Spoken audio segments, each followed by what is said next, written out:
Hey guys, what's going on? My name is Aldas, and in this video, we're going to be talking about Renault. Now, straight away, right off the bat, I do want to say this is going to be a lot different to my usual videos. This is a super off-the-cuff kind of video, and it's actually one that I've had to re-record because I've had this entire video about Renault and their driver options and the dilemma that they are in for 2021 with Daniel Ricciardo leaving, and I had it already all recorded, and today was just a bombshell of different speculation, different news. So this is going to be just a little bit of an unedited, well, a little bit edited, but kind of off the cuff kind of video because yeah, today was a massive bombshell. I had a Renault video ready looking at all the options, and then bang, in case you missed it guys, it is currently the 7th of July and literally there is articles galore. Every journalist and their mum is putting out articles saying that Fernando Alonso is all but confirmed for 2021. Now this video, it's a little bit strange. I had a perfect cohesive video that I was happy with looking at the Renault situation and my opinion of it, and now all of these rumors have come out, and it's all but confirmed that Fernando Alonso will be at Renault for 2021. So again, although it's not official, I'll kind of give my pre-thoughts to the official statement by Renault, which should happen tomorrow. So yeah, this video won't probably last long, but I still thought it would be good because I asked people on Twitter, you know, do you still want to see my thoughts before the actual official announcement? Because again, it's so frustrating that I had this video ready. I didn't realize Renault and all of these rumors were going to explode today. But yeah, there you go. That's just life really, isn't it? But yeah, let's just get into it. First of all, I mean, the actual rumor itself, Fernando Alonso. Now, and to be honest, I'll be able to summarize, I suppose, some of the thoughts that I had during my original recording of this video. But yeah, so Fernando Alonso obviously being rumored to come back to Renault for 2021. Now, let's first of all just look at the positives and negatives. The positives are that Fernando is still in his prime. I made a video actually, looking at Fernando Alonso, how good was he in his prime? And I stated in that video, if you look at him last year, if you even look at him since he's left F1, he has still not lost the speed. He's not lost the hunger. He hasn't lost anything that made him magic the first time when he was in F1, which is only a couple of years ago, actually, of course, when he kind of left in 2018. So he's still got the speed. There is no doubt about it. And I think the reason why he appeals to Renault so much is not only because of his speed, but because of the short-term gain. Now, this is going to kind of ride the line of the positive and the negative, because the negative is that Fernando, as has been known throughout all of time,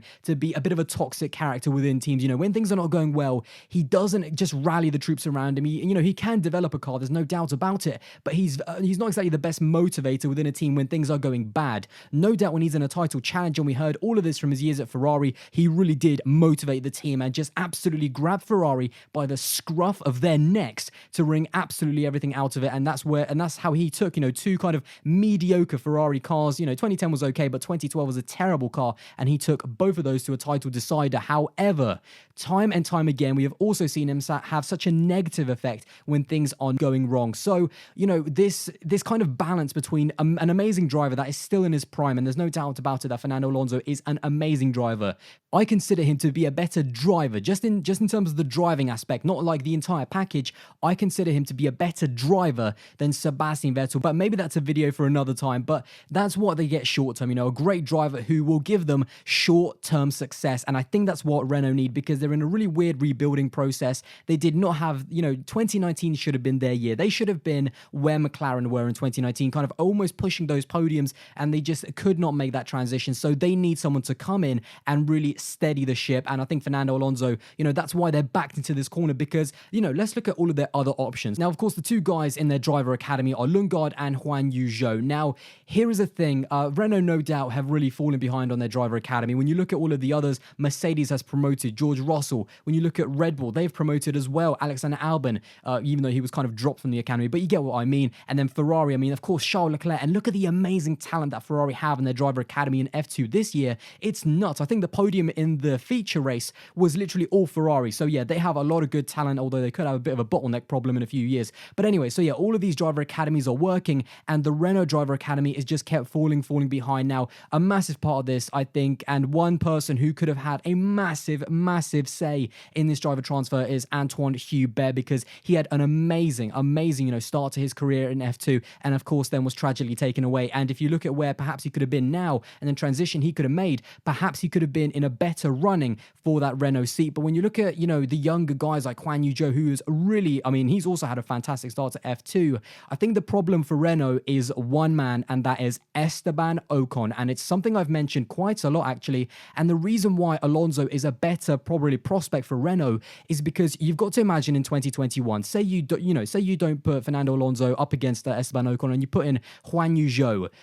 Is that enough experience? And does Esteban Ocon have enough speed, enough talent, and enough kind of leadership capabilities to absolutely be the number one driver and lead that team forward? He already had a decent start, in 2020. It wasn't the best start for him in Austria. He stayed consistent. He wasn't massively quick in qualifying, but in the end, he did get a few points. And that's why I'm kind of worried. Is Esteban Ocon a leader to where you could bring in a younger driver from their driver academy? And is that a driver lineup that is actually going to get good results and be able to outperform the likes of McLaren, the likes of AlphaTauri, and the likes of, even teams, I suppose, like Red Bull, if they really want to be pushing, up ahead into the top three. So, yeah, and Racing Point as well. So that's the question you've got to ask yourself, guys. And that is what my big worry is. There's no doubt that Guan Yu Zhou is an amazing talent. And personally, I'd love to see him in Formula One because, a Chinese driver as well. Have we even ever had actually a Chinese driver? I don't know. I might have to put that in. Tell me in the comments, guys. Have we ever had a Chinese driver in Formula One? Because that's certainly something I'd love to see. But that is the big dilemma for Renault. As amazing as it would be to see a Renault graduate be in Formula One, Esteban Ocon and Guan Yu Zhou.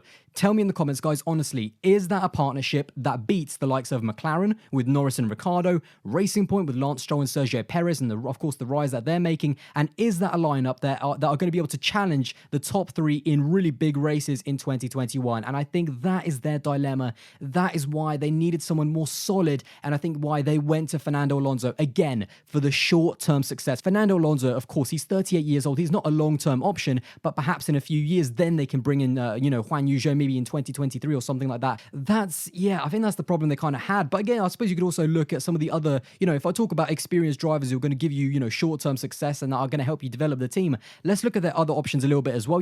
Quite a few names obviously being thrown into the hat. Sebastian Vettel is one of those names that was also, of course, he's a free agent in 2021, but I never thought that he would go to Renault.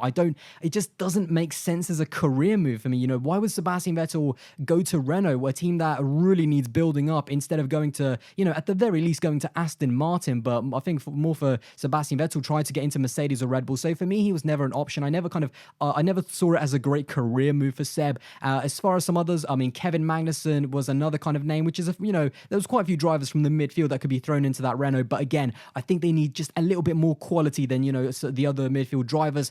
Nico Hlkenberg, that was the other name that was being thrown in. Now that was a very, very good option. Nico Hlkenberg is a quality driver. He didn't have a bad 2019 season, by the way, guys. I think, quite a lot of people were just, almost blowing it out of proportion, that the fact that Daniel Ricciardo beat him. Nico Hlkenberg still had a quality season in 2019. He just didn't, he just got outpaced and just a little bit outclassed by Daniel Ricciardo. So yeah, I also think that Nico Hlkenberg would have been a quality option, perhaps someone who wasn't as toxic. He was only in the team, obviously, last year, so he's very familiar with the outfit. I think he would have just been able to come in and just get into the team so smoothly and just be bang on the money. And to be honest, as a pairing, I think Ocon and Hlkenberg, that's a pretty solid pairing, I'm not going to lie. But again, is Nico Hlkenberg as quick as Fernando Alonso? Again, we're talking about that short-term success and that short-term results that Renault really do need. And again, is he going to be able to push that car to the max?